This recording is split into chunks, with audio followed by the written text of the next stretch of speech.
¿Qué tal, jóvenes? ¿Cómo están? Tengan ustedes muy buena mañana.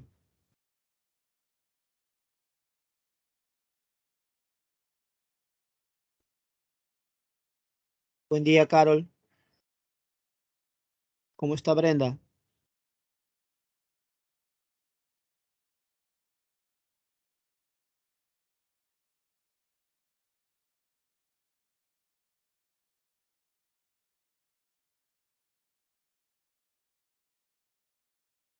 Buen día, Álvaro. ¿Cómo está Brittany? Buen día. Buen día, Kili. ¿Cómo está Clara? Buen día, Zuli. ¿Cómo está? Buen día, Ariana. ¿Cómo está Carlos? Buen día, Rodrigo. ¿Cómo está Ángel? Buen día, Diego. ¿Cómo está Iber? Buen día, Mariela. ¿Cómo está Nancy? Buen día, Roy.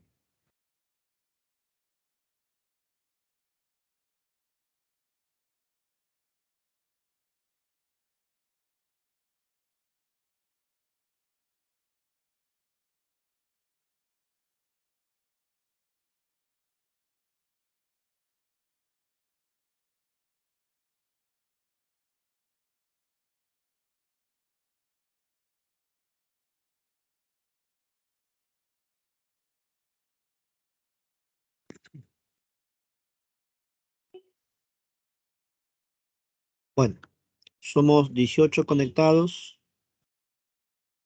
He saludado a cada uno de ustedes. Solamente 5 jóvenes me responden. Bueno. A ver, muchachos, el día de hoy vamos a continuar hablando del mundo contemporáneo.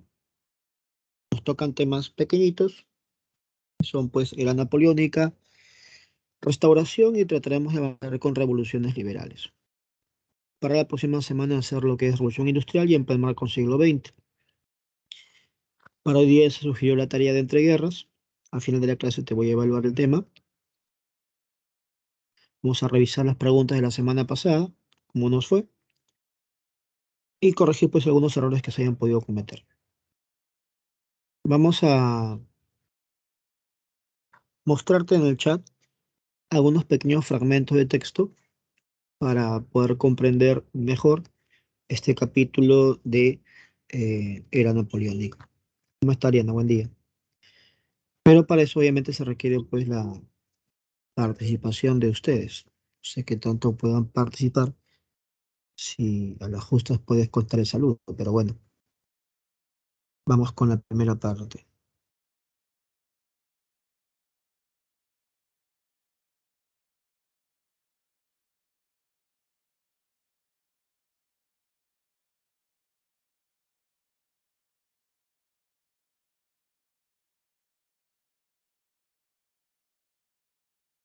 A ver, muchachos, en el chat he compartido un pequeño fragmento, unas cuantas líneas de la era napoleónica.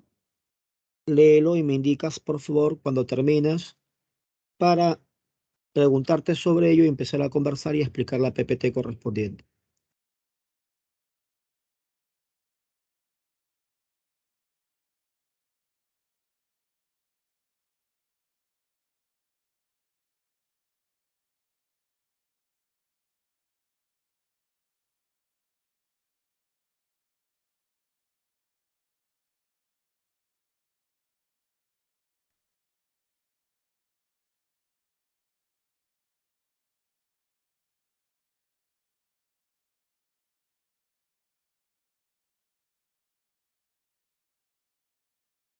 Gracias, Ángel. Vamos uno.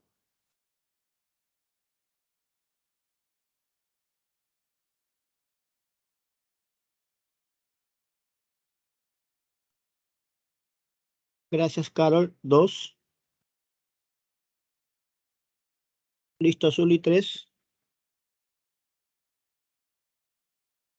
Gracias, Ariana. Cuatro. Listo, Brenda. Cinco. Ahora, muchachos, Confirma, por favor, si se visualiza la PPT que estoy compartiendo. Listo, Álvaro. Confirma, por favor, si se visualiza la PPT. Listo, Diego. Gracias, Nancy. Jóvenes, disculpen la ofensa en la pregunta. ¿Quién es el personaje que estamos viendo en pantalla? Disculpa, una pregunta bastante sencilla. Una ofensa a tu capacidad intelectual. ¿A quién estamos viendo en pantalla?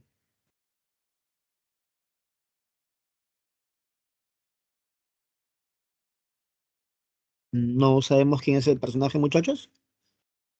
Obviamente, Brenda, estamos viendo a Napoleón. Así es. Ahora, escúchame con atención.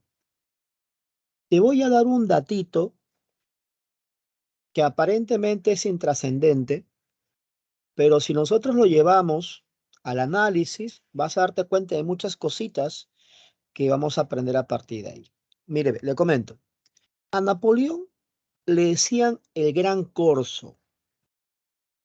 ¿Ah? Escúchame bien. ¿Ah? A Napoleón le decían el Gran Corso. Profesor, ¿y por qué le decían el Gran Corso? Porque nació en Córcega. Profesor, Córcega me suena. Claro que debe sonarte. Porque nosotros, cuando hicimos hace mucho tiempo el tema de Roma en edad antigua, te expliqué que Roma le quitó a Cartago, Córcega, Cerdeña y Sicilia. Entonces Napoleón nació en la isla de Córcega. Por eso la chapa del Gran Corso, ¿no? Su chapita. Profe, no creo que en el examen de admisión me pregunten por el sobrenombre de Napoleón. ¿Eso es relevante, profesor? Muchachos, como siempre les indico en clase, los datos deben ser interpretados, no memorizados. Claro que si yo dejo la información ahí, pues es irrelevante que a Napoleón le digan el Gran Corso, pero nosotros tenemos que ir más allá. Un chico inocente me pregunta, profesor, ¿entonces Napoleón era italiano? No, Napoleón era francés, pero usted me acaba de decir que nació en Córcega. Sí, pero Córcega, cuando nace Napoleón en ese momento, los franceses se la habían comprado a los genoveses. Ah. Pero entonces Napoleón tenía influencia italiana, profesor. Justamente. Muchachos, cuando hicimos Roma en la Edad Antigua, hemos explicado algunos conceptos, algunos términos, algunas palabras que nos van a ayudar a comprender el gobierno de Napoleón.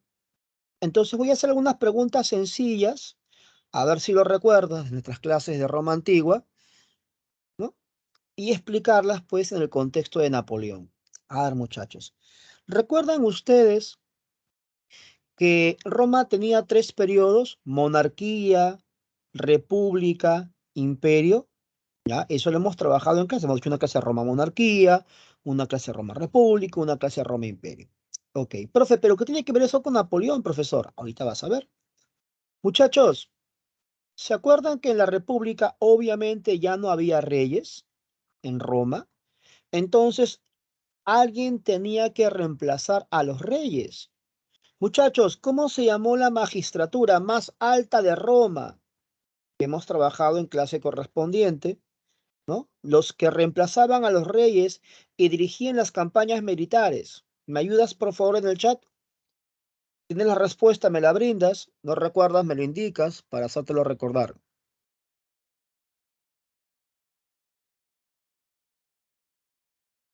Mi estimado Álvaro, el patricio es un sector social. La pregunta es por la magistratura. Mi estimada Katy, son tres elementos: el Senado, las magistraturas y las asambleas. Yo estoy preguntando por las magistraturas. Les he enseñado cuáles son las magistraturas: el pretor, el edil, el cuestor, el tribuno. ¿Cuál de las magistraturas es la que reemplaza a los reyes? Eso lo hemos trabajado en clase Roma República. El Senado no es una magistratura.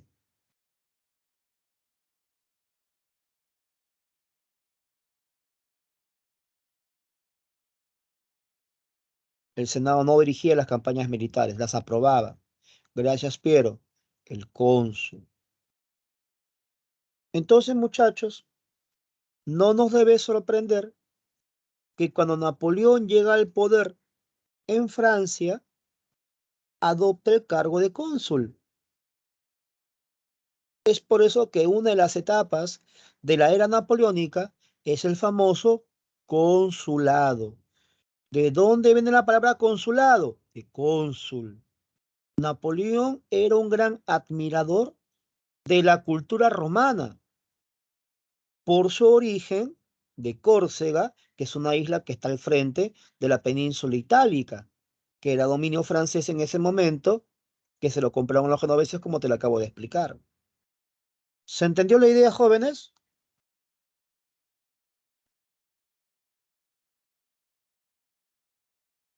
No solo eso, vamos a recordar otra cosa más. Muchachos, ¿se acuerdan de esa pregunta de examen a misión de San Marcos sobre las construcciones romanas que guardan información conmemorativa? Pregunta de examen a misión.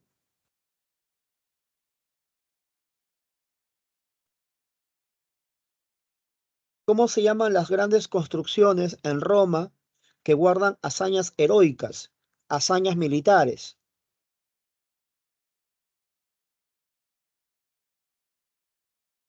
Si lo recuerda, me lo indique en el chat. Si no lo recuerda, dígamelo para explicarlo. No tengo la capacidad de poder leer tu mente. Si no me dices nada, no puedo saber si lo recuerdas o no. Mi estimada Katy, son los famosos arcos del triunfo. Los famosos arcos del triunfo. Entonces, si usted de repente, mi estimada Katy, googlea, va a encontrar arcos del triunfo en París. ¿Y por qué hay arcos del triunfo en París? Justamente como lo indicaba mi estimada Katy, Napoleón era admirador de la cultura romana. Por lo tanto, quiso hacer de París una nueva Roma. Por eso la embelleció con construcciones de la antigua Roma, como por ejemplo los arcos del triunfo. ¿Se entiende, mi estimada?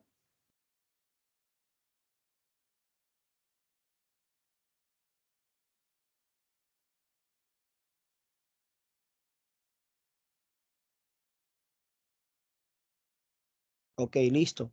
Una más, una más, una más, una más, una más. Muchachos, ¿cómo se llamaban las consultas populares en Roma?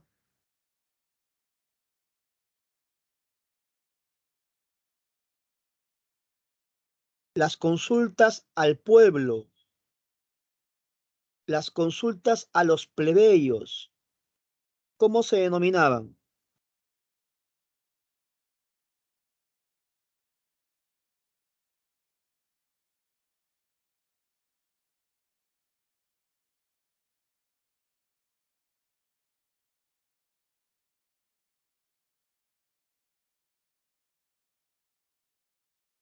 Incluso se usan hasta la actualidad. En Roma, mi estimado Álvaro, tienen un nombre asociado justamente a la clase plebeya.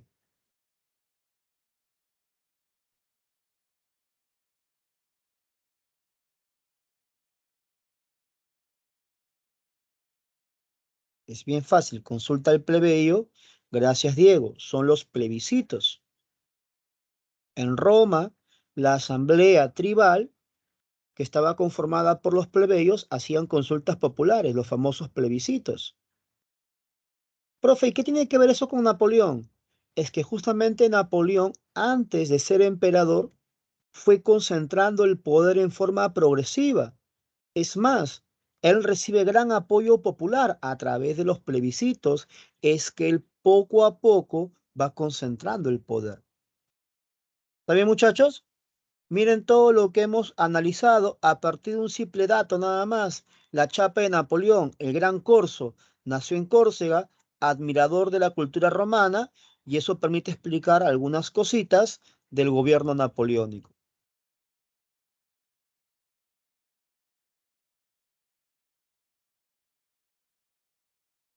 Entonces, ¿qué cosa es la era napoleónica, profesor? Es el periodo donde Napoleón instala en Francia una dictadura militar. Recuerda que Napoleón al final fue emperador de Francia. Obviamente, al ser una dictadura, es de corte represivo. Pero acá viene un pequeño detalle. Muchachos, si ustedes recuerdan la clase última que hemos tenido, Napoleón llegó al poder por un golpe de Estado, el 18 de Brumario, y ese golpe de Estado fue respaldado por la gran burguesía. Pero acá hay un pequeño detalle.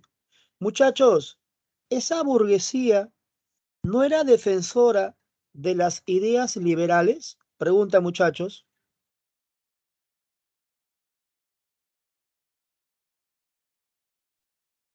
¿La burguesía no era defensora de las ideas liberales?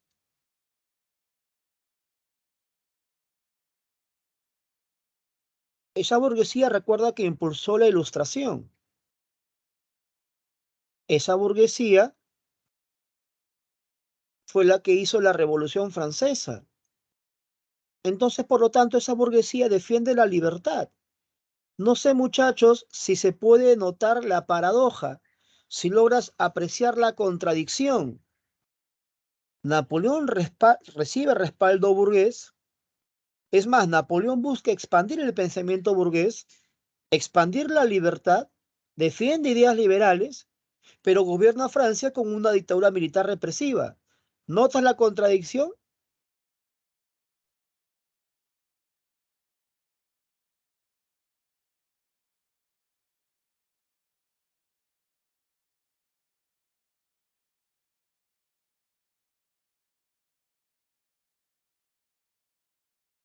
Gracias por su participación, jóvenes. Entonces, ¿cómo entender esta situación? ¿Cómo entender que Napoleón defiende por un lado ideas de libertad, pero gobierna en forma represiva por otro lado? Fácil. Muchachos, ¿qué acaba de ocurrir en Francia? Francia, ¿de qué proceso está saliendo? Napoleón, ¿qué ha culminado en Francia? Con el golpe 18 Brumario.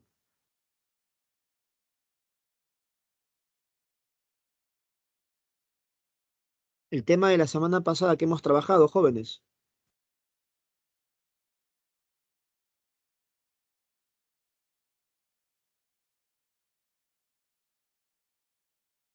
Gracias, Álvaro. Napoleón ha terminado con la Revolución Francesa. Ahora entiende Álvaro por qué Napoleón gobierna Francia en forma represiva. ¿Por qué, profesor? Para acabar con el desorden, para acabar con el caos, para darle estabilidad política y social a Francia. Los jacobinos, recuerden que son los radicales. Napoleón buscaba reprimir, por un lado, dentro de Francia, a los jacobinos. Eso a nivel interno. Ya a nivel externo, busca sacar a las monarquías absolutas porque defiende y exporta las ideas liberales.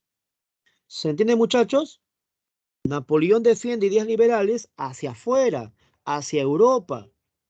Aquellas monarquías que eran absolutas, Napoleón las va a convertir en gobiernos liberales. Pero dentro de Francia, por el contexto que se vive de desborde popular y presión jacobina, Napoleón pone mano fuerte y gobierna en forma represiva militar Francia.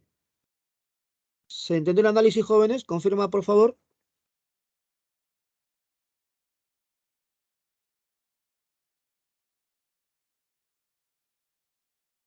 Ok, listo. Entonces San Marcos preguntó cuáles son los objetivos de Napoleón. Lo acabamos de analizar. Número uno, controlar la convulsión social. ¿Por qué? Porque salías de la Revolución Francesa. Te lo acabo de explicar. ¿Quién fomentaba esa convulsión social? Los jacobinos, que son la pequeña burguesía. Napoleón es respaldado por la alta burguesía. Ahora, muchachos, una pregunta de sentido común, disculpa, una pregunta lógica. Hipotéticamente imaginemos que usted es un aristócrata de Francia antes de la Revolución del 1789. Usted es un noble, ¿ok? Viene la Revolución, recorta tus privilegios. Te pregunto, ¿estás contento con la revolución o quieres recuperar tus privilegios? Por lógica.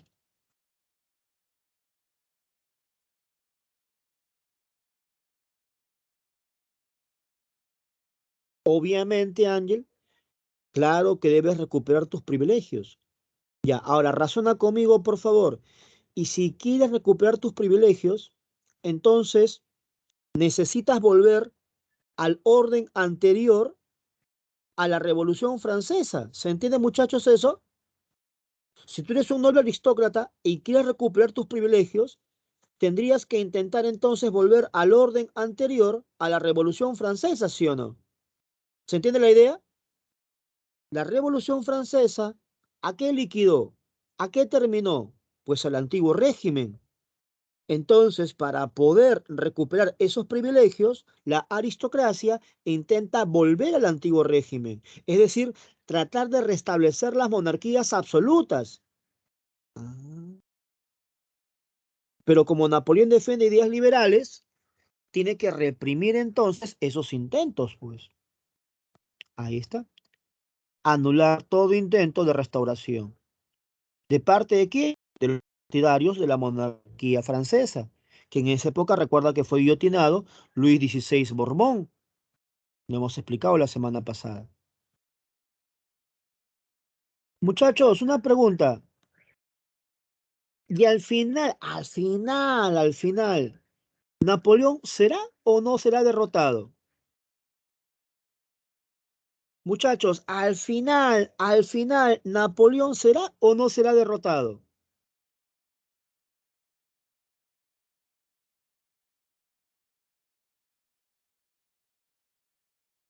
Claro, Piero. Al final Napoleón va a ser derrotado.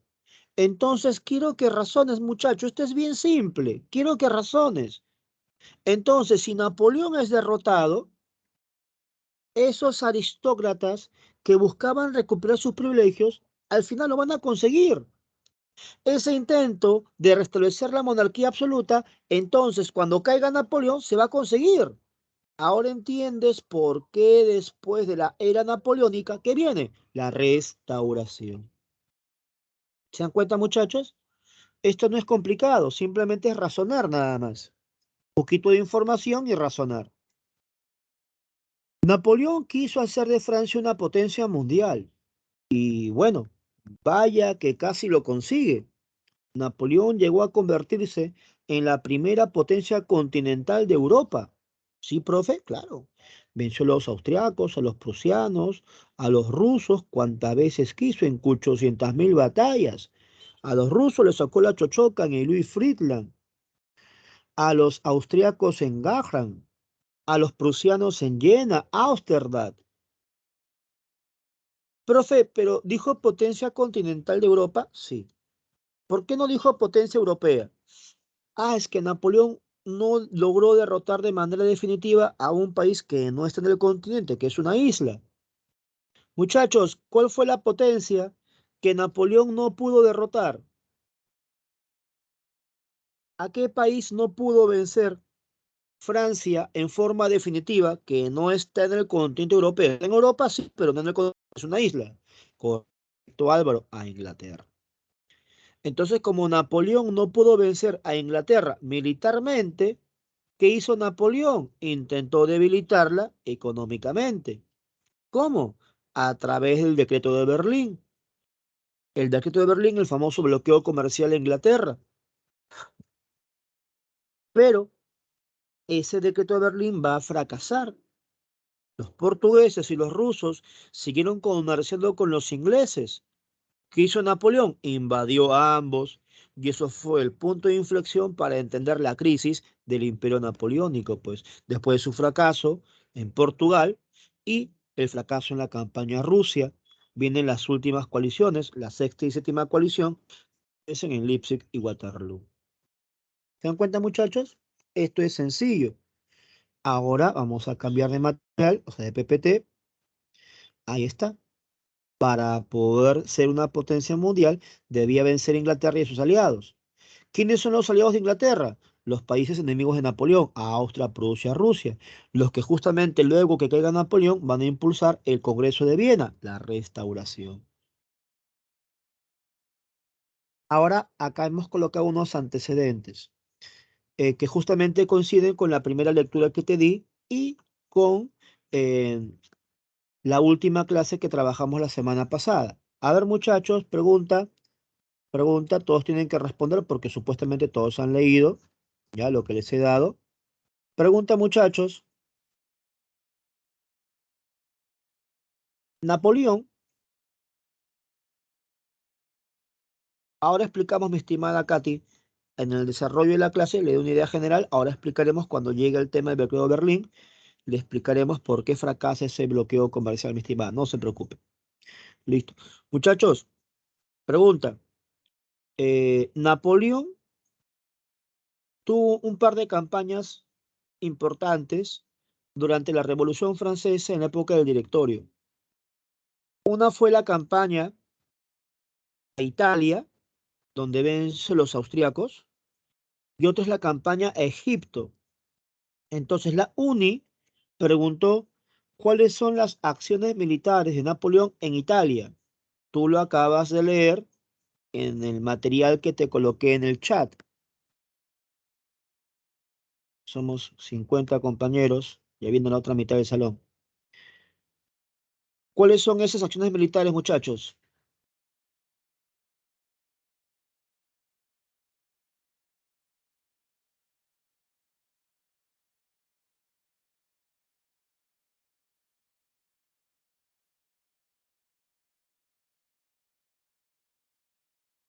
Mi estimado Ángel, en la campaña de Italia, no en la campaña a Egipto. Las acciones militares de Napoleón en Italia. Cortar la comunicación comercial es una acción militar. Las batallas.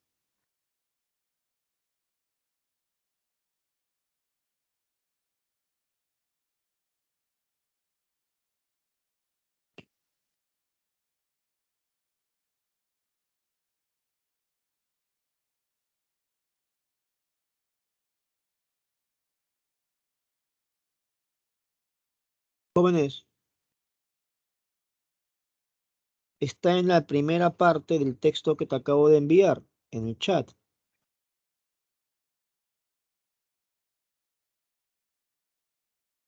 Que supuestamente acabas de leer.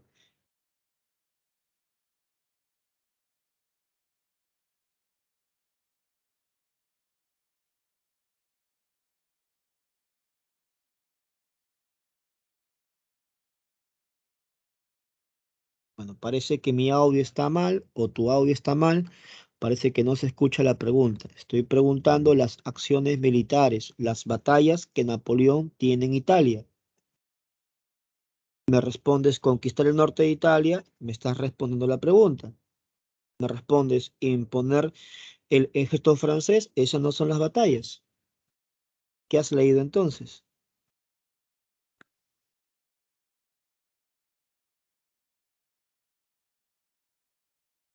Gracias, Álvaro.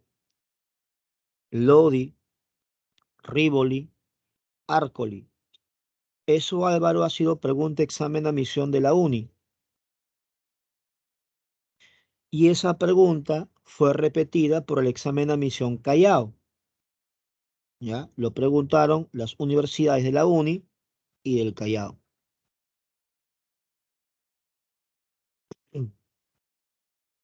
Entonces, durante el directorio, te decía, Napoleón hace campaña en Italia. Ahí triunfa sobre Austria, porque Austria tenía posesión de Italia.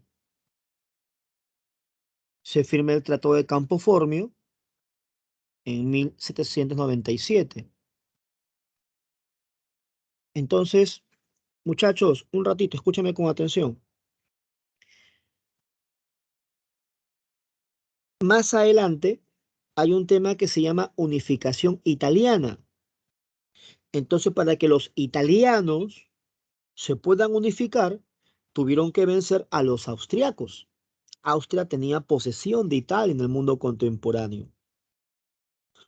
Muchachos, más adelante, en el siglo XX, en la Primera Guerra Mundial, la alianza.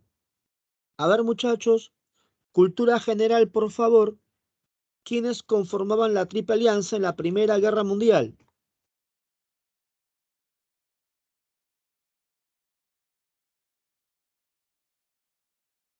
¿Quiénes conformaban la Triple Alianza en la Primera Guerra Mundial?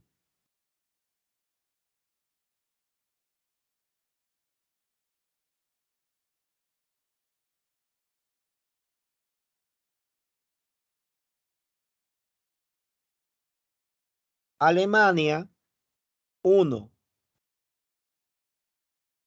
Mi estimado Piero, no existe ese bloque que usted me está colocando en el chat. Es incorrecto. Se está confundiendo con la Triple Entente, que es Francia, Inglaterra, Italia no forma parte ahí, Rusia. Estoy preguntando por la Triple Alianza. Correcto, Álvaro. Alemania, Austria-Hungría e Italia. Ujú. Ahora, escúcheme con atención, correcto, Jimmy. ¿Qué pasa, mi estimado Álvaro? Pasa lo siguiente. Hace un segundo te acabo de decir que los italianos, para unificarse, tuvieron que vencer a los austriacos. Sin embargo, te das cuenta que en el siglo XX, Italia y Austria-Hungría forman parte de un mismo bloque, la Triple Alianza. ¿Eso qué significa? Que trataron de conciliar rencillas. Los austriacos le ofrecieron territorios a los italianos para que los apoyen en la Primera Guerra Mundial. La pregunta del millón, muchachos, ¿Austria-Hungría cumple con Italia? Muchachos, ¿Austria-Hungría cumple con Italia? No. Y es por eso que Italia termina abandonando a la Triple Alianza.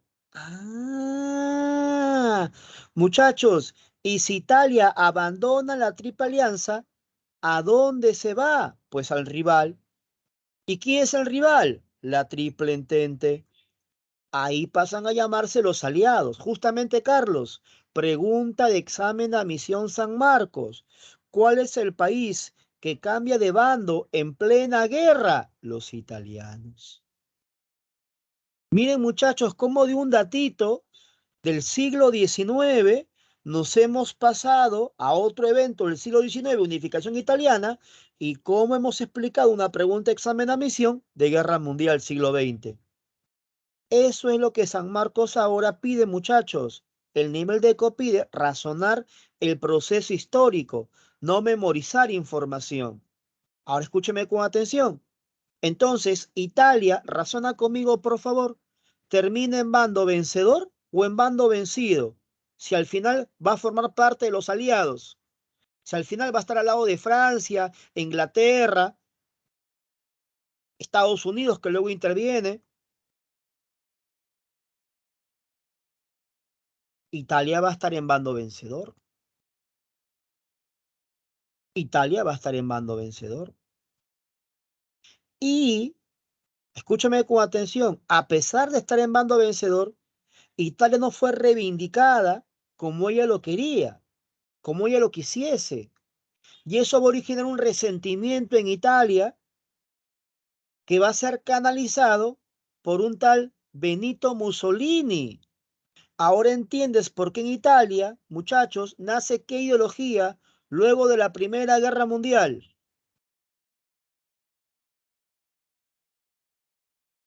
Y es el tema que te mandé a resumir para hoy, el fascismo. Correcto, Álvaro. Pregunta de examen de admisión San Marcos. Ideología nacida en Italia luego de la Primera Guerra Mundial. El fascismo. ¿Qué tal, muchachos? ¿Se entendió ese análisis?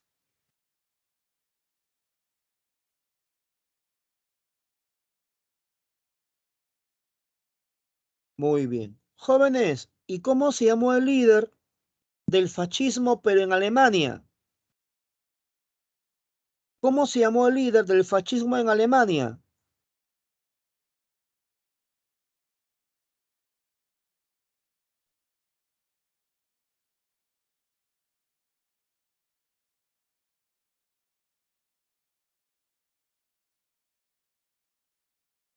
Muchachos, el líder del fascismo en Alemania.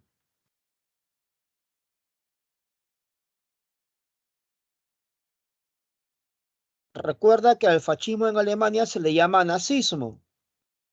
¿Quién es el líder de los nazis? Obviamente Hitler. Claro, Piero, Hitler. Y Hitler hizo un libro famoso donde están las bases de su ideología. ¿Cómo se llamó ese libro? Donde Hitler plasmó su marcado carácter racista, sobre todo antijudío, antisemita. Mi lucha, Mein Kampf en alemán, mi lucha en castellano. En ese libro se habla del espacio vital. En ese libro se habla de una superioridad de la raza aria. Hitler rechaza el Tratado de Versalles que pone fin a la Primera Guerra Mundial. Y esto va a convertirse en causas de una nueva guerra, la Segunda Guerra Mundial, que es el tema que vas a resumir para la próxima semana. Segunda Guerra Mundial. Listo. Muy bien. Volviendo a lo nuestro. Ahora, San Marcos preguntó, ¿por qué Napoleón invade Egipto? Muchachos, la respuesta está en el texto que te compartí, que supuestamente dijiste haber leído. ¿Por qué Napoleón invade Egipto?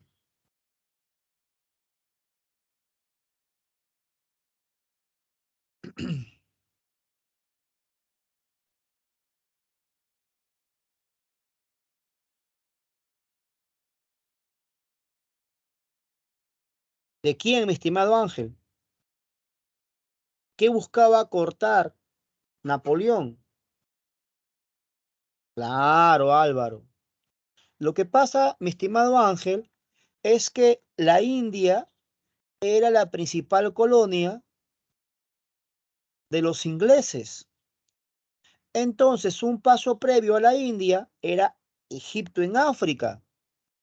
Entonces, Napoleón estaba intentando cortar ese circuito comercial para debilitar a los ingleses. Pregunta examen a Misión San Marcos. Bueno, solamente me han contestado 3 compañeros, Ángel, Álvaro y Pablo. Y en el momento que te compartí la lectura, éramos 25. Bueno,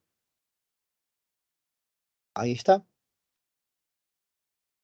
Y esto, muy aparte de la lectura, esto está en tu PPT. Ahí está. El objetivo de Napoleón es bloquear el comercio inglés. Entonces se produce en Egipto la batalla de las pirámides y la batalla de Abukir. Aquí ya se va a ver el papel de un personaje militar famoso, el famoso Nelson, que luego va a vencer a Napoleón en el famoso combate de Trafalgar más adelante. Entonces, muchachos, miren la diferencia de preguntas entre Callao y San Marcos. Callao pregunta, ¿no? Acciones militares de Napoleón en Italia. Respuesta, dato, Lodi, Rivoli, Arcoli. Pregunta examen San Marcos, ¿por qué Napoleón invade Egipto? Causa, objetivo, finalidad. ¿Te das cuenta? El nivel de preguntas es diferente, la forma de pregunta es diferente. Entonces, muchachos, si me has prestado atención, no debe haber ningún problema con la siguiente pregunta. Muchachos, ¿cuántas y cuáles son las etapas de la era napoleónica? ¿Cuántas y cuáles son las etapas de la era napoleónica?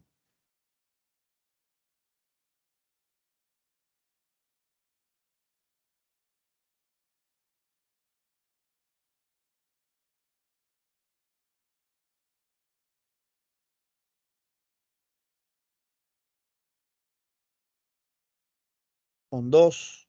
Correcto, Zuli. ¿Y cuáles son esas 2 etapas? Obviamente, Ángela, gracias, el consulado y el imperio. Entonces, muchachos, mire por acá. Esto es bien fácil. ¿Cuándo comienza el consulado? Pues cuando termina la Revolución Francesa, cuando se produce el golpe 18 Brumario, y eso fue en 1799. Ah. ¿Hasta cuándo dura el consulado? Hasta 1804, cuando Napoleón se autoproclama emperador. Ahí nace el imperio. ¿Hasta cuándo dura el imperio? Hasta 1815. ¿Por qué, profesor? Porque ahí perdió Napoleón en Waterloo, pues. Si no apuntaste todo, ahí está. Esto explicamos la semana pasada. En 1799, el directorio tenía dos grandes problemas. ¿Cuál? Los levantamientos populares internos y la formación de nuevas alianzas en contra de la revolución, las famosas coaliciones.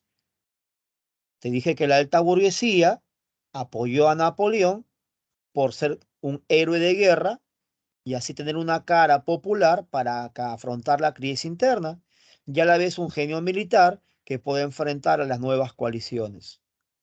Por eso Napoleón dio el golpe 18 Brumario con apoyo burgués. ¿Es importante entender que Napoleón se autoproclama emperador? Claro que sí. Muchachos, ¿se acuerda usted cuando hicimos Imperio Carolingio? Cuando hicimos Imperio Carolingio, trabajamos el fundador del imperio, el gran Carlomagno. Muchachos, pregunta, ¿Carlomagno no fue coronado por la iglesia?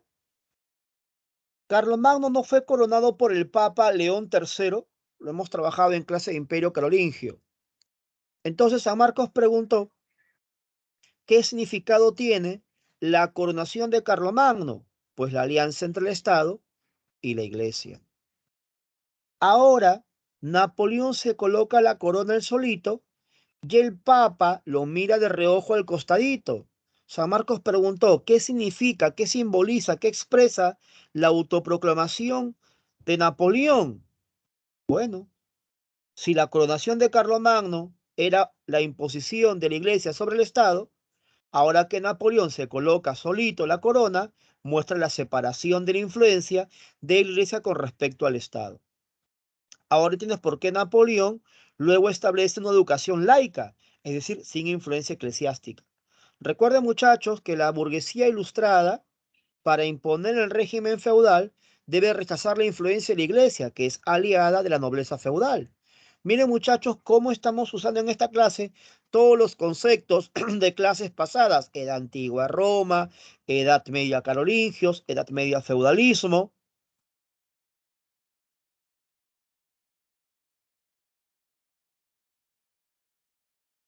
Ahí está la pintura de Jacques-Louis David. Pregunta, examen, admisión. La coronación de Napoleón, que te acabo de explicar, demuestra la separación entre el Estado y la Iglesia. Ahora, algunos libros colocan que el imperio va hasta 1814. En el 14 se genera la primera gran derrota de Napoleón en la etapa final, ¿no? Durante la crisis imperial, que es la batalla de Leipzig. Napoleón es llevado prisionero a la isla Elba, pero luego Napoleón se escapa de su prisión y gobierna 100 días, el imperio de los 100 días. Luego viene la séptima coalición que lo ves en forma definitiva en Waterloo, ¿no? Pues en 1815, ahí lo ves el Congreso de Viena, ya inicia la restauración, ¿ya? Ahí está la batalla de Waterloo.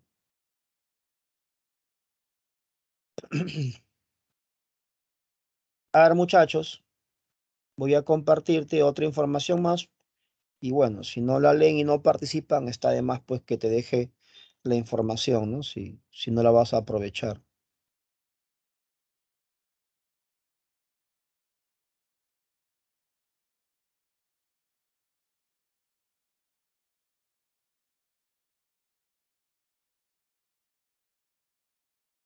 A ver, muchachos, te acabo de colocar un pequeño fragmento de texto. Me indicas cuando lo terminas.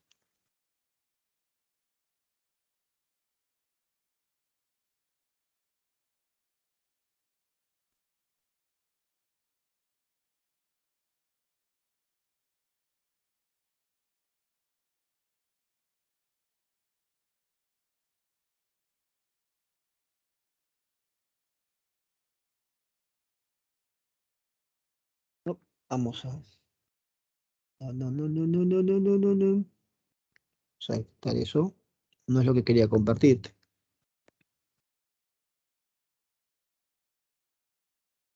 Aquí nada más, esto.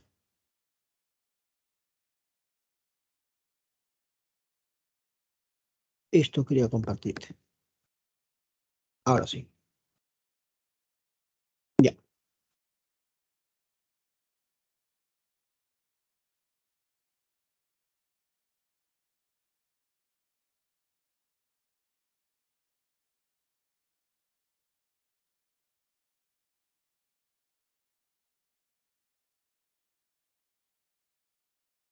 ¿Listo, muchachos? ¿Nadie terminó de leer esas 4 líneas?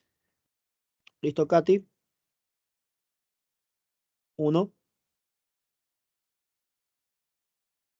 Gracias, Ángela. 2. Álvaro 3. Ángel 4. Carlos 5. Pablo 6. Zuli 7.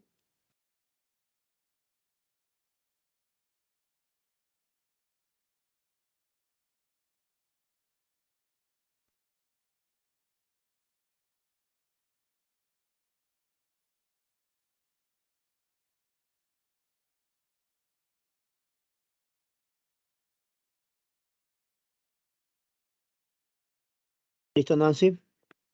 Muy bien, Piero. Te acabo de compartir otro fragmento. Avísame cuando termines.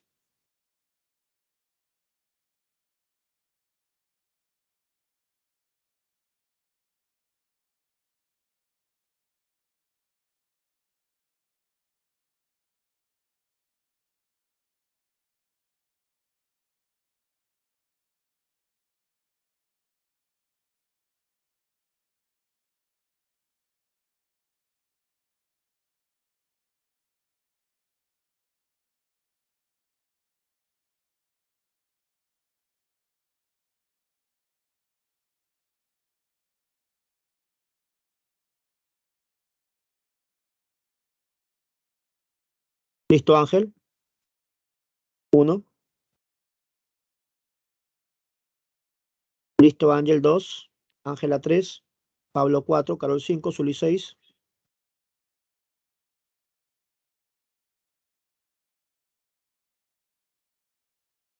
Y el último.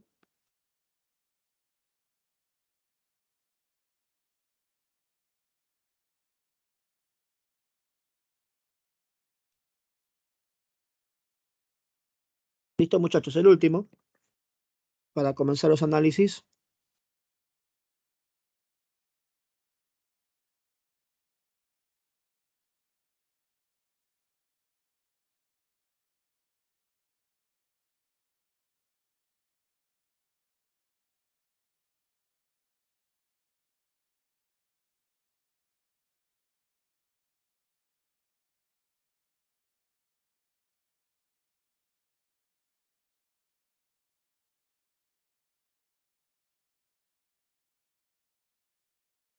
Listo, Ángel 1. Carol 2. Ángel 3. David.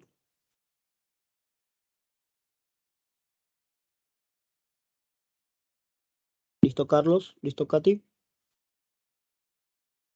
Listo, Jimmy. Gracias, Zuli. Ok, pero. Muchachos, de todo lo que has leído, San Marcos solo ha preguntado un punto. En el aspecto jurídico, ¿cuál es la obra más trascendente de Napoleón? Muchachos, de todo lo que has leído, ¿cuál es, a nivel jurídico, la obra más importante de Napoleón de 1804?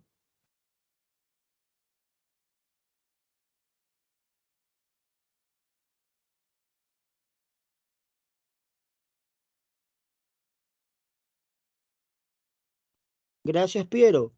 El Código Civil de 1804.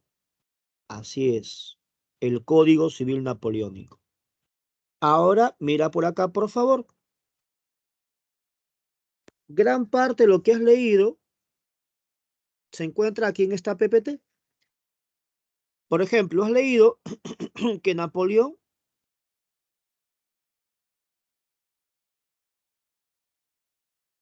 en la información que has leído, has encontrado que Napoleón reestructura la burocracia,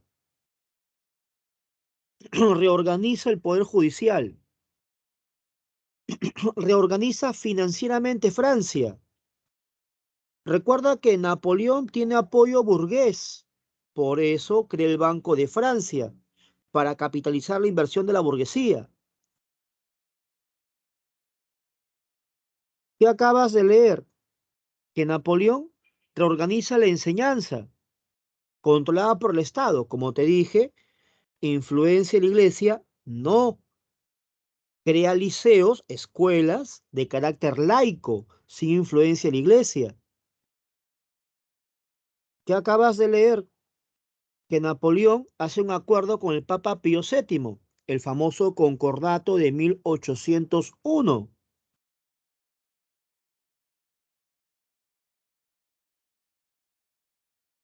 ¿Qué más has leído? Que Napoleón disuelve la segunda coalición con el Tratado o Paz de Lunéville. ¿Ya?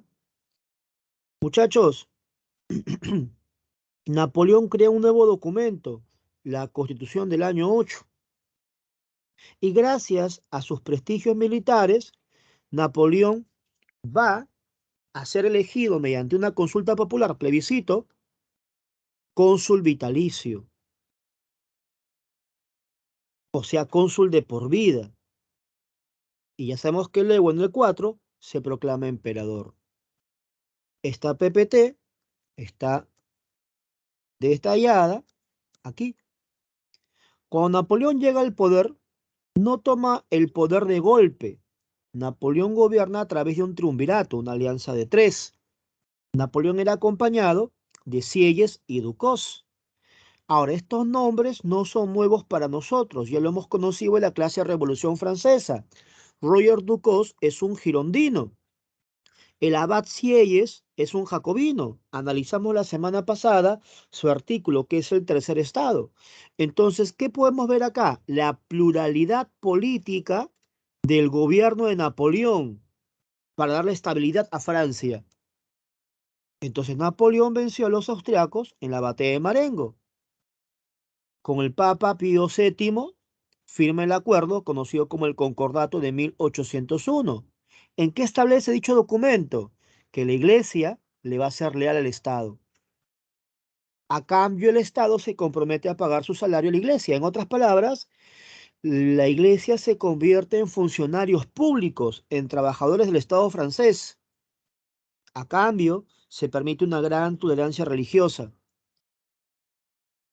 Napoleón firmó un pacto con los ingleses, la Paz de Amiens de 1802. Te he colocado las acciones militares de Napoleón en forma cronológica, como te das cuenta, miren. ¿Ya? Después de la batalla de Marengo, Napoleón disuelve la segunda coalición con la Paz de Lunéville. Y lo más importante en el 4, el Código Civil Napoleónico. Profe, ¿por qué es tan importante el Código Civil Napoleónico? Porque consagra las conquistas revolucionarias. Muchachos, acá se va a expresar el pensamiento burgués. Y nosotros ya sabemos cuáles son los principios del pensamiento burgués. La libertad, la igualdad, la fraternidad, la propiedad privada y el principio de insurrección. Ya hemos analizado esos términos en clases de Ilustración y Revolución Francesa. La primera esposa de Napoleón fue Josefina, que le había sido infiel. Luego Napoleón se divorcia de ella y se casa con María Luisa. Profe, es importante que le hayan sido infiel a Napoleón. Escúchame, no tanto la infidelidad de Napoleón o a Napoleón, sino este tema. En el Código Civil Napoleónico se legaliza el divorcio. Pregunta de examen a Misión San Marcos. Se legaliza el divorcio. ¿Ya? Como te mencioné, Napoleón, con respaldo popular, plebiscito, es nombrado cónsul vitalicio. Millones de personas empezaron a votar por Napoleón para que gobierne de por vida.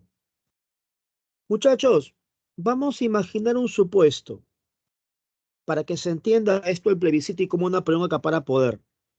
Joven, consulta, ¿cuál es la guerra más traumática para los peruanos en el siglo XIX, bueno, en toda la historia republicana, pues la guerra más tocada, analizada, ¿no? Que tiene el Perú en su historia republicana.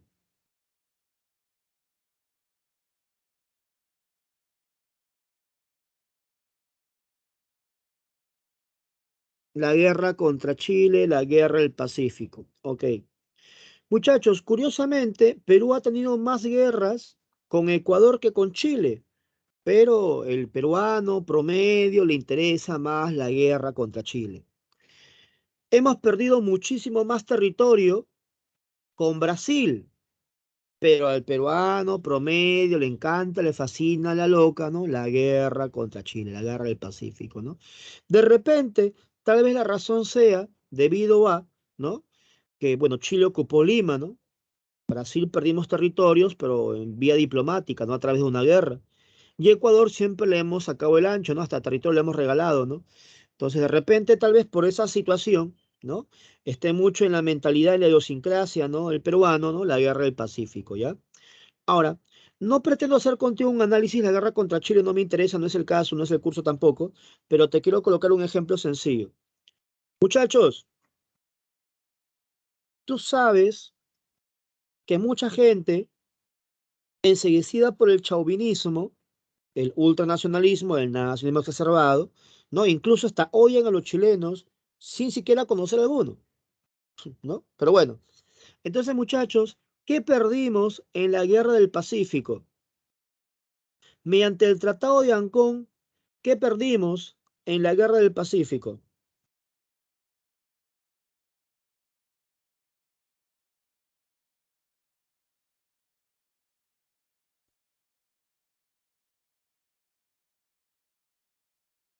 Gracias, jóvenes, por sus respuestas.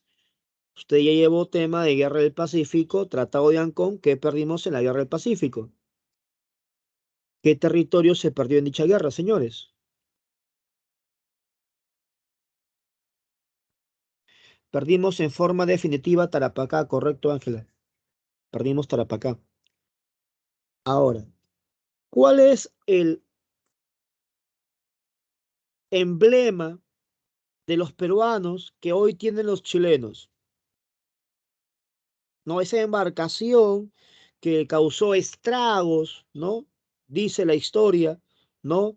En las tropas chilenas, en los navíos, en la campaña marítima, en el Huáscar, ¿no? Bueno, la verdad, muchachos, que el Huáscar no era un barco de guerra. El Huáscar no era un blindado, no era un acorazado, estaba hecho de madera. Sus balas poco o nada podían hacer al blindaje de los acorazados chilenos. Pero bueno, se habla pues de la velocidad, de grado y todo ello, ¿no? ¿Correcto? Y como símbolo de guerra, como trofeo, se lo lleva pues Chile, ¿no? Listo. Ahora, muchachos, en el peruano promedio, esta situación de la falta de identidad nos lleva a sobredimensionar otros aspectos de la vida. Por ejemplo, entre comillas, el fútbol. Por ejemplo, hoy todo el mundo habla de que Gareca no va a ser entrenador y las redes se convierten en el pan de cada día, ¿no? En discusiones intrascendentes, como por ejemplo, que Gareca no sea seleccionado peruano. Cuando hay cosas más trascendentes, como la crisis alimentaria que se vive, pero bueno. A tal punto que los diarios, cuando Perú juega contra Chile en eliminatoria, suelen disfrazar a los jugadores de soldados. Y dicen, esto es una guerra, dicen, ¿no? Y ojo, no me malentiendas, a mí me encanta el fútbol. Solamente que se le da una dimensión por encima de lo normal. Pero bueno, profe, no entiendo nada su ejemplo, profe. Escúchame, pues, escúchame, escúchame. Si le preguntas a tu papá, Perú le ganó a Chile 6-0 en un amistoso, con 3 goles de Maestri, y la gente que odiaba a Maestri porque era del Cristal, entonces los hinchas de la Alianza, bravo Maestri, 3 goles a los chilenos, bla, bla, bla, bla, bla, bla, bla. Ni qué decir en eliminatorio o Copa América, ¿no? Le metes un gol a Chile, eres un héroe nacional. Entonces yo quiero que utilices tu imaginación.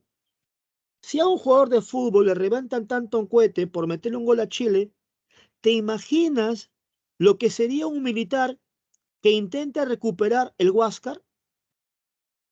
¿Te imaginas un militar que intenta recuperar Tarapacá?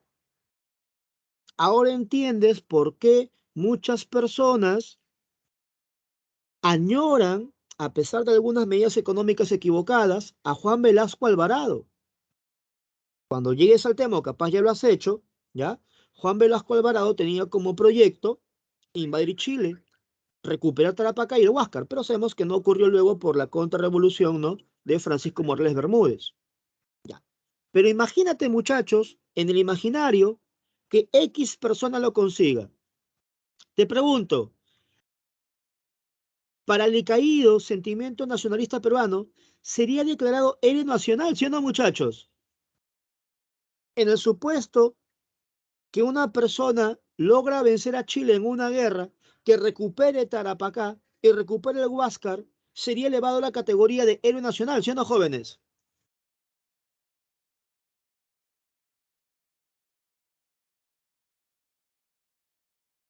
Ya. Ahora, profe, sigo sin entender su ejemplo. Espérate. Muchachos, lo que estoy haciendo es un ejemplo nada más, no es realidad, solo para que me entiendas la idea nada más. ¿Ya?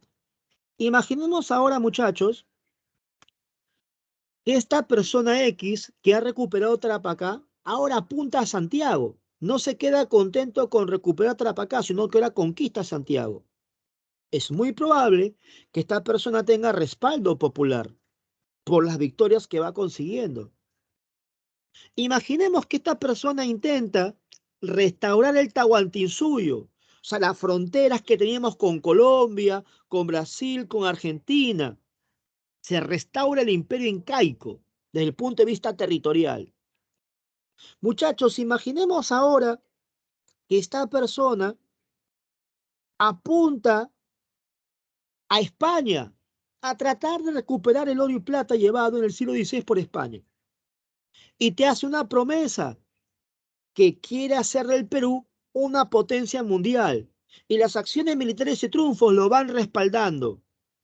Muchachos, a eso voy, Ángel. Muchachos, pregunta, ¿esta persona tendría apoyo de gran parte de la población o no, muchachos? ¿Tendría un gran respaldo popular o no? Ya, haciendo una analogía, ahora me entiendes, haciendo una analogía, guardando las distancias, ahora me entiendes por qué Napoleón gobernó sin problemas Francia en forma represiva. A la gente le importaba poco que Napoleón sea un dictador, porque Napoleón tenía triunfos y victorias militares y había pacificado Francia. Ahora entiendes por qué cuando se hizo el plebiscito para nombrar a cónsul vitalicio a Napoleón, millones votaron por él. ¿Se entendió el ejemplo, muchachos?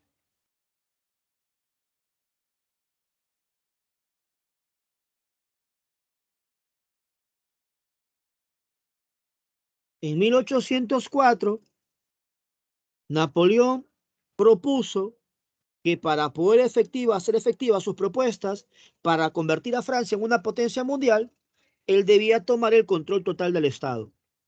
Por eso se autoproclamó emperador y nadie lo cuestionó. Ya entendí, profe, ya. Bueno, muchachos, lo que viene ahora simplemente es, este mapa lo voy a usar después un ratito. Todo lo que hemos explicado en clase ya está prácticamente analizado. El Papa Pío VII tuvo que reconocer a Napoleón como emperador, a su primera esposa Josefina como emperatriz y examen a Misión San Marcos. ¿Qué busca Napoleón? Difundir las conquistas revolucionarias. O sea, difundir el pensamiento burgués. O sea, difundir el pensamiento liberal. Ahí está. Examen a Misión San Marcos. Muchachos, pero hay una ideología que se opone al pensamiento liberal. ¿Cuál es, profe? El absolutismo.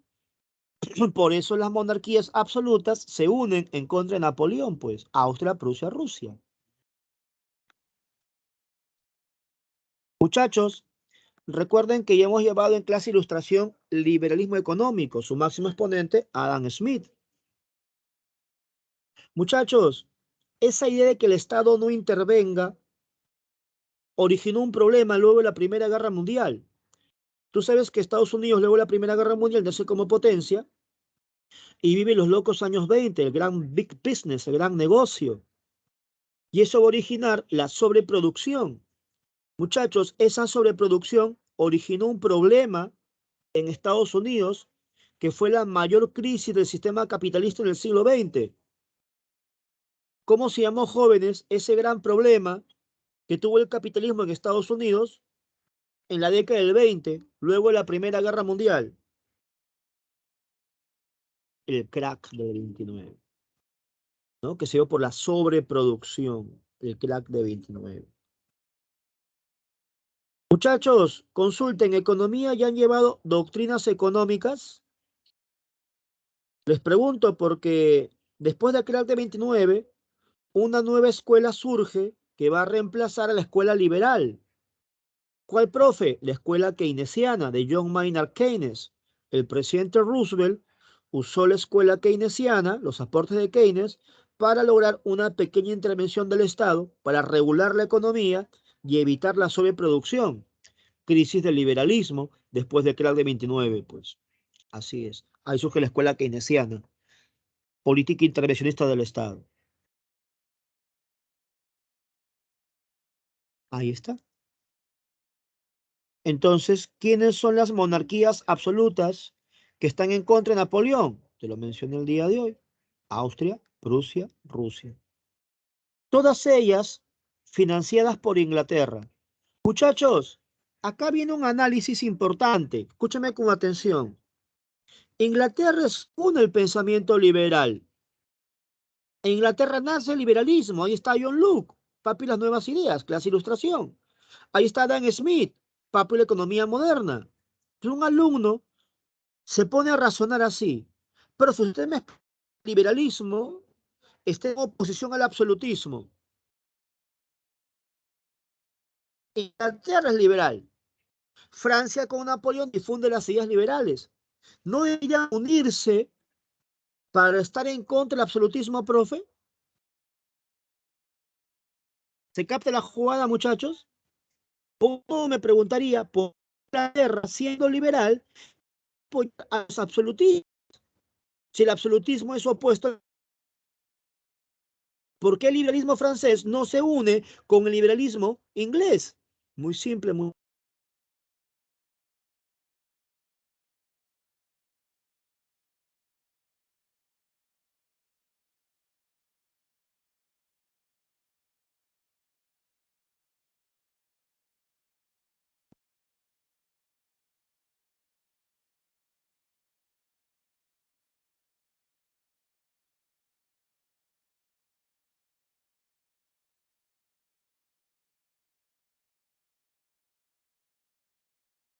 a causa de la guerra mundial más adelante. Jóvenes, se entiende que hay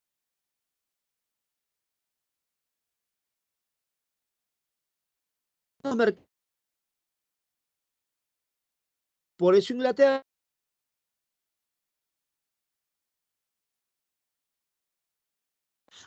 le conviene que no se expanda.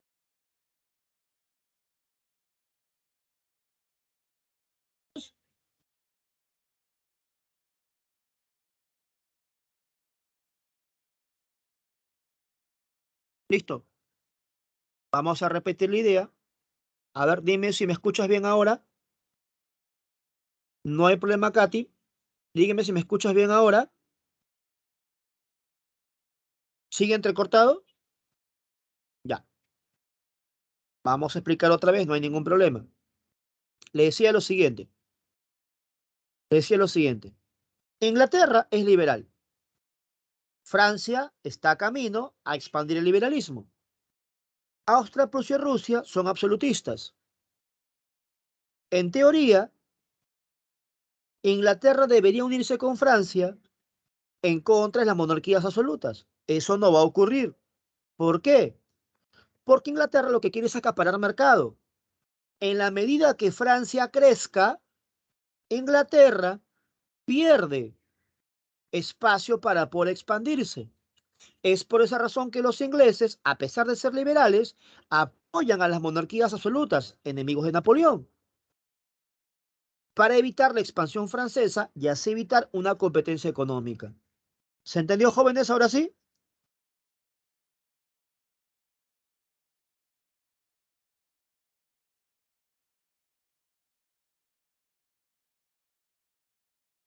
Ok, listo.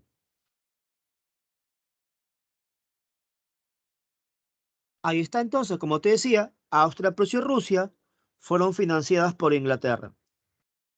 Entonces, muchachos, en el examen de admisión no han preguntado, San Marcos no, pero por si acaso te he colocado acá las acciones militares de la era napoleónica en orden cronológico, ¿ya? Villarreal, Callao lo pueden preguntar. San Marcos le importa las ideas, las causas, las consecuencias, el proceso, no los datos. Pero bueno, igual están ahí. Napoleón rompe la paz de Amiens, que había financiado con los ingleses, y planifica una invasión a Inglaterra. Napoleón era artillero, por lo tanto su aparato militar básicamente era terrestre. Napoleón sufría en combates, no era muy fuerte en el mar. Y sabes que Inglaterra es potencia marítima, pues. Por eso en 1805 Napoleón le pide ayuda a España y en el famoso combate de Trafalgar, donde será derrotado por el almirante Nelson, ¿correcto? Ya usted sabe la diferencia entre batalla y combate. Las batallas se dan en tierra y los combates se dan en... ¿no? La primera gran derrota de Napoleón, el combate de Trafalgar. Ahí muere Nelson, el contraalmirante que logró vencer a Napoleón. Luego se produce la batalla de Ulm, donde Napoleón vence a los austriacos y le permite el ingreso a Viena, su capital. Justamente más adelante, el Congreso de Viena se impulsa justamente en Austria, pues cuando cae Napoleón. Pregunta de examen de admisión vía real. La batalla de Austerlitz. Eso lo hemos explicado en clase de guerras púnicas. Cuando hicimos Roma contra Cartago. Guerras púnicas. ¿Qué tiene que ver eso acá, profesor? Te expliqué que Aníbal Barca venció a los cartagineses en la batalla de Cannas con la táctica de la doble tenaza. Esa doble tenaza fue usada por Napoleón en esta batalla. Por eso le llaman batalla modelo. Por la estrategia empleada. Ahí pelea Napoleón en contra de la alianza de Austria y Rusia. Por Napoleón, por Francia iba Napoleón. Por Rusia iba el zar Alejandro y por Austria iba Francisco. Muchachos, ¿qué zar gobernaba Rusia en 1917? Aquí gobierna el zar Alejandro, pero para el siglo XX, en 1917, ¿qué zar gobierna? ¿A qué zar se le hizo la revolución de 1917? Nicolás II de la familia Romanov. Correcto, Álvaro. La Revolución Rusa tiene dos fases. San Marcos preguntó cómo se llamó la primera, la etapa menchevique. Pero los mencheviques querían continuar con la Interguerra Mundial. Son los bolcheviques quienes sacan a Rusia de la Primera Guerra Mundial. ¿Con qué tratado, muchachos? Lo explicamos la semana pasada. Hay un tratado que firman los bolcheviques, Lenin, con los alemanes para sacarlos de la Primera Guerra Mundial.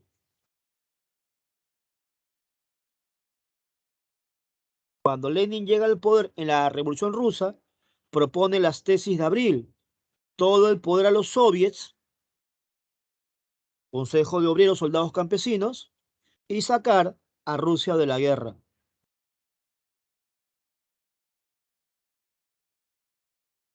Gracias, jóvenes. Se ve que han hecho su resumen de entreguerras, se ve que han repasado su PPT del básico de Revolución Rusa, como se lo sugerí para el día de hoy.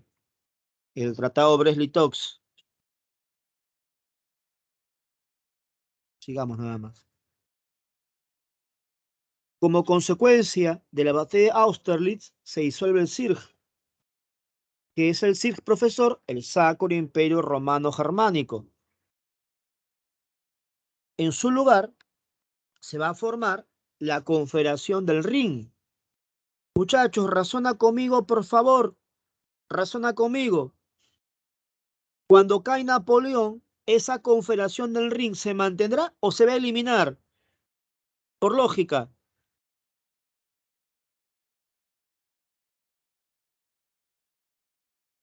Se elimina. Y en su lugar se crea la Confederación Germánica. En su lugar se crea la Confederación Germánica. El Circ era el primer Reich, primer imperio alemán. Esa Confederación Germánica divide el territorio en 39 estados y destacan dos, Austria y Prusia. Prusia se va a convertir en el eje de unificación de Alemania. El canciller de Prusia fue Otto von Bismarck, el que unifica Alemania. Y el Kaiser de Prusia fue Guillermo I, que va a fundar el Segundo Reich, el Segundo Imperio Alemán. Ese Segundo Imperio Alemán cae en la Primera Guerra Mundial. Más adelante Hitler, ¿qué restablece? El Tercer Reich, el Tercer Imperio Alemán, cuando implanta el nazismo en Alemania.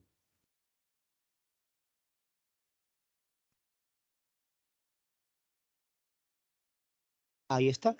Como te indicaba, se crea la Confederación del Rin. En 1806, la batalla de Jena permite establecer el Decreto de Berlín. A ver, muchachos, hoy día te he dicho en qué consiste el Decreto de Berlín. El bloqueo comercial, ¿a qué potencia? A Inglaterra. Me preguntó Katy, profesor, ¿por qué fracasa el bloqueo comercial en Inglaterra? Muy simple, Katy. Katy y los demás compañeros, pregunta, si Francia prohíbe a Europa comerciar con los ingleses, entonces, ¿quién le va a vender a Europa? Por lógica, Francia. La pregunta es, ¿los productos económicos franceses tienen la misma calidad que los productos ingleses?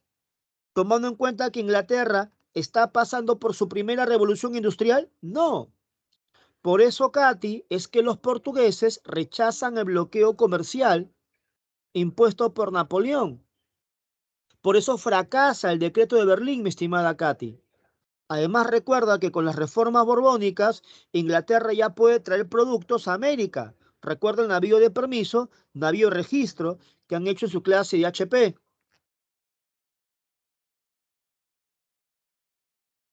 Entonces, ¿por qué fracasa el bloqueo comercial? Voy a retroceder aquí en el mapa para que lo veas. Primera razón, Inglaterra es una isla.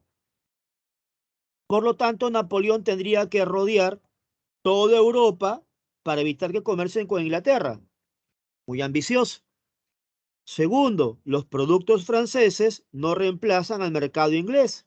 Por eso Portugal, como te puedes dar cuenta en el mapa, rechaza y sigue comerciando con los ingleses. Lo mismo hace Inglaterra. Lo mismo Rusia. Lo mismo hace Rusia. Entonces, ¿qué hizo Napoleón? Invadió Portugal. Pero para que Napoleón invada Portugal, primero pidió permiso a España. Eso se llama el Tratado de Fontainebleau. En España gobernaba Carlos IV.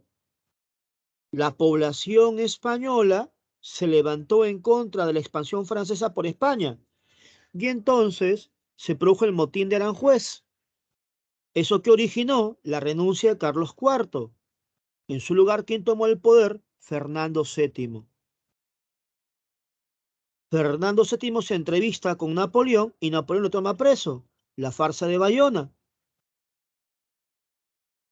Napoleón lo encierra y coloca en el poder a su hermano, José Bonaparte.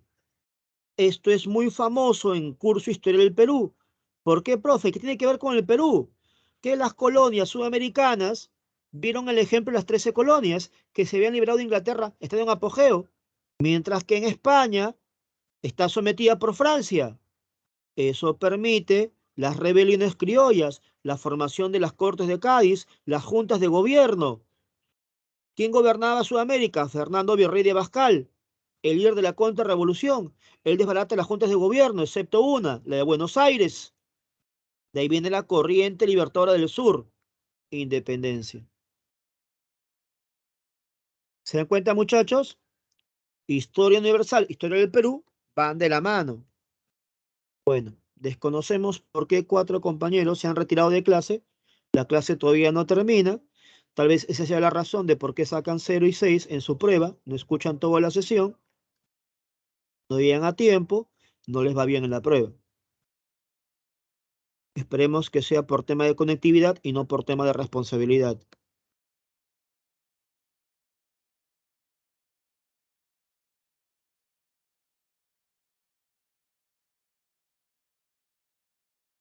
Te dije que Napoleón vence a los rusos en el Louis-Tilsit. Ahí está, Friedland firma la paz de Tilsit.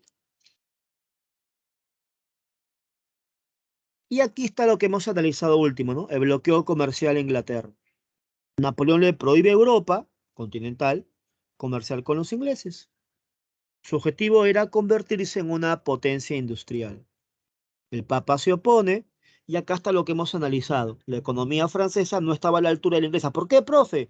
Porque recuerda que Francia tenía una economía semifeudal que recién ha sido eliminada con la Revolución Francesa del 1789. Francia quiere convertirse en una potencia industrial. Aún no lo es. Profe, ¿cuándo Francia será potencia industrial? Con el sobrino de Napoleón, Napoleón III, después de la Revolución de 1848, con el Segundo Imperio Francés. Hemos explicado, Portugal rechaza el bloqueo por su fuerte dependencia económica de los ingleses. Francia invade Portugal, España le da facilidades, y acá está, si no llegaste a apuntar, lo que te acabo de mencionar, el Tratado de Fontainebleau. ¿Quién lo firma? España y Francia. ¿Quién gobernaba España, te he dicho? Carlos IV, por Francia Napoleón. ¿Qué se produjo? El motín de Aranjuez. ¿Qué es eso? El levantamiento de la población española que rechaza la penetración de las tropas francesas. ¿Quién abdica? Pues el rey de España. ¿Qué es abdicar? Renunciar a un cargo hereditario. ¿Quién lo reemplaza? Su hijo Fernando VII. ¿Qué hace él? Se entrevista con Napoleón. ¿Dónde? En Bayona. Ahí está. ¿Qué hace Napoleón? Lo toma preso. ¿Cómo se llama eso? La farsa de Bayona. ¿A quién le dan el poder en España? José I, el hermano de Napoleón. Que todo el mundo sabe su chapa, Pepe Botellas, como si eso fuera importante para el examen de admisión. Pero lo demás no saben. La batalla de Bailén. Ahí pelea San Martín. Profesor, ¿en Bailén pelea San Martín? Sí. Defendiendo la monarquía española. ¿Qué? Así es. Y la batalla de Vitoria. En América que se forman las juntas de gobierno. San Marcos preguntó, ¿para qué se forman las juntas de gobierno? Supuestamente para respaldar a Fernando VII prisionero, en verdad, para luchar por la independencia. Ya tu profe te ha explicado las Cortes de Cádiz y la Constitución de 1812, la Constitución Liberal de Cádiz. ¿Está bien, muchachos, hasta ahí?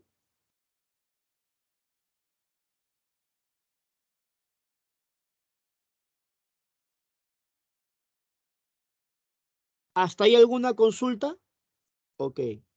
Muchachos, los rusos utilizan una estrategia, los rusos utilizan una estrategia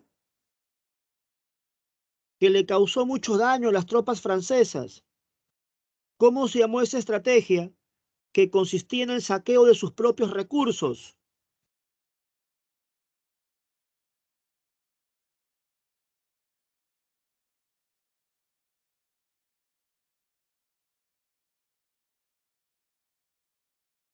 Napoleón envió 1 millón de soldados a la guerra y solamente regresó a Europa con 15.000. Fue un gran fracaso la campaña Rusia. ¿Cómo se llamó la estrategia de Rusia? Que retrocedió y saqueó sus propiedades, incendiando sus cosechas. La tierra quemada o la tierra arrasada, correcto, Piero. A eso le sumas un tema climático, el invierno, que fue menos 34 bajo cero. Son los dos factores más importantes para entender la crisis del Imperio Napoleónico.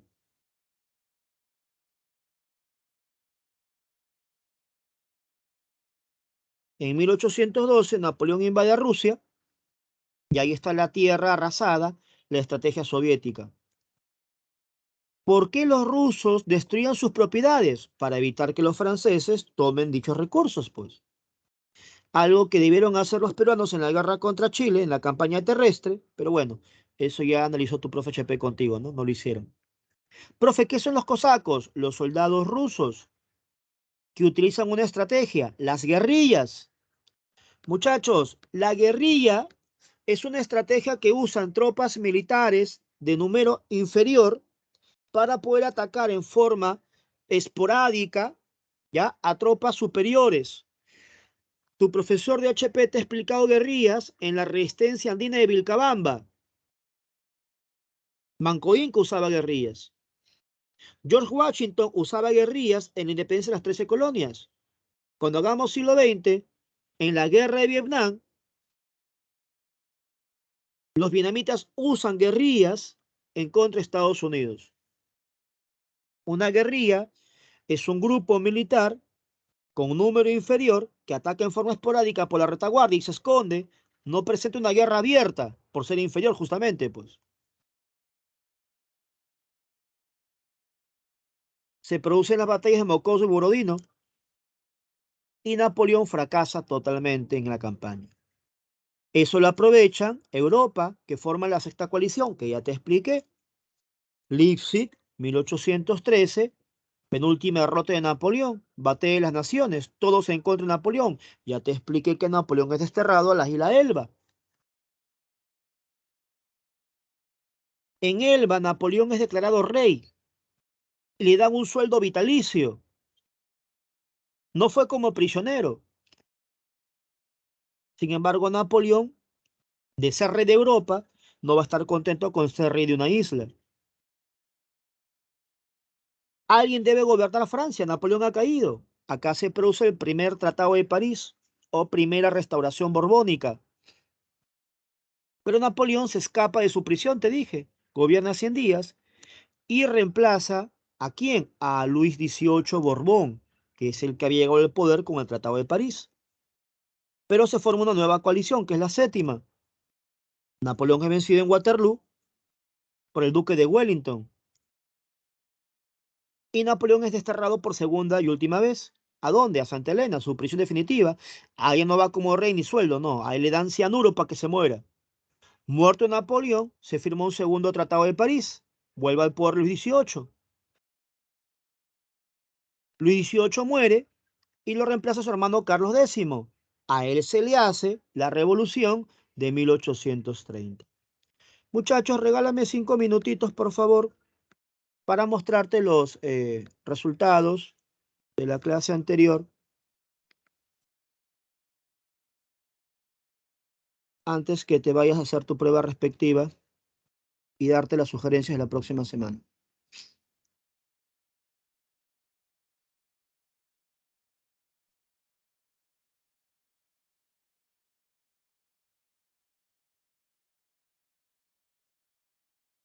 Confirma, por favor, si se visualiza la PPT.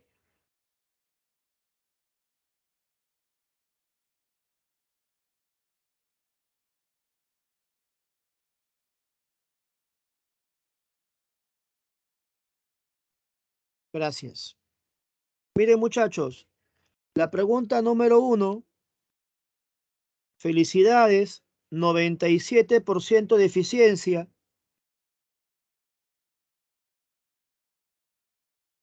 La pregunta más alta de esa prueba.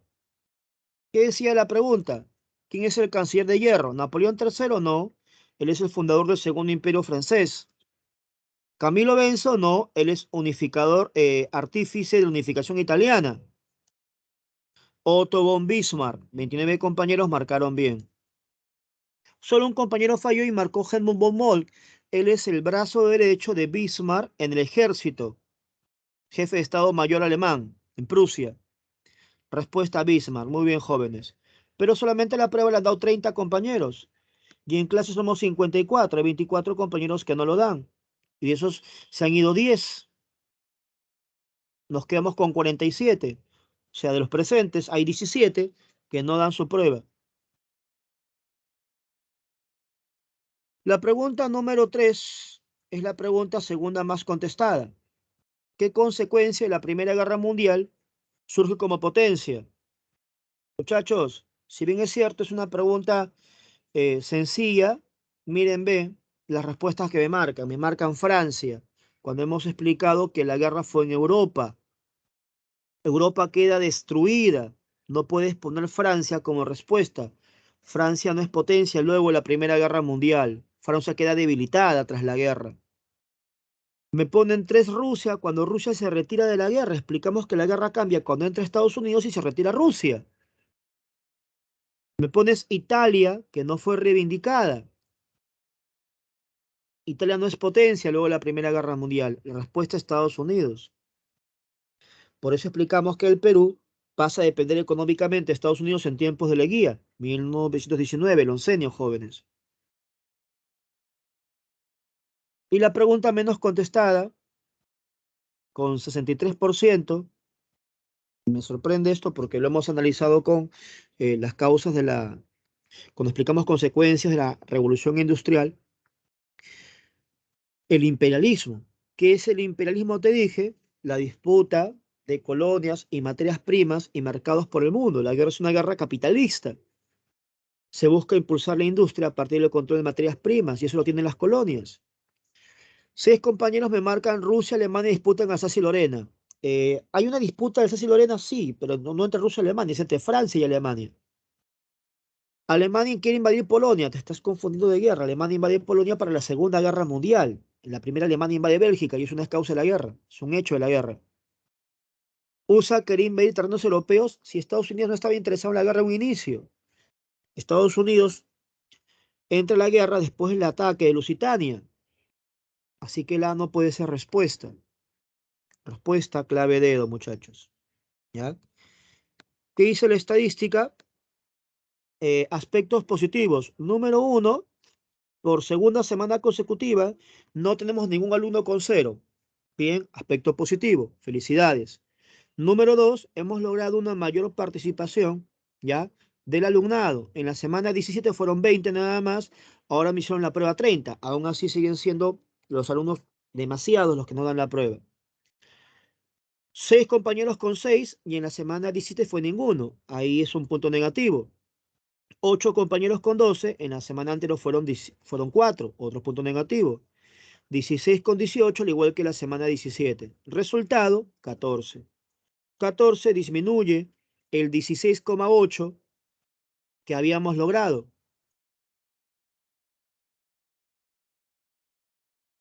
Ese ha sido su resultado, muchachos. Y bueno, yo tenía toda la intención el día de hoy de corroborar un seminario con tu misa operadora para todos los jóvenes, para hacer pues estos temas de entreguerras, que son varios temas en uno. Hoy día quería avanzar estos temas pequeñitos, pero solamente hemos hecho uno, que es Napoleón. No asisten a tiempo a clase, solamente hemos comenzado la clase con 15. No participan en clase, hemos trabajado con 5 y así difícilmente se puede avanzar, a menos que quieran una clase pues expositiva, donde yo solamente hable y no haya participación, que no es la intención, una clase virtual, ¿no? Así que por favor, muchachos, eh, hay que trabajar para marcar la diferencia. Ya hemos conversado bastante de eso. Vamos a ver cómo estamos de tiempo, porque también tienen recuperaciones por el 28 de julio. Vamos a ver si podemos hacer una clase extra. Si no, pues trataremos de avanzar a full en hora de clase, pero se necesita pues, su colaboración y participación de todos ustedes. Nos vemos, jóvenes, la próxima semana. Tu tarea es Segunda Guerra Mundial. Ya sabes, causas, consecuencias, que es lo más importante. Personajes, batalla es lo más importante, nada más. Listo, vayan a hacer su prueba. Está bastante sencilla.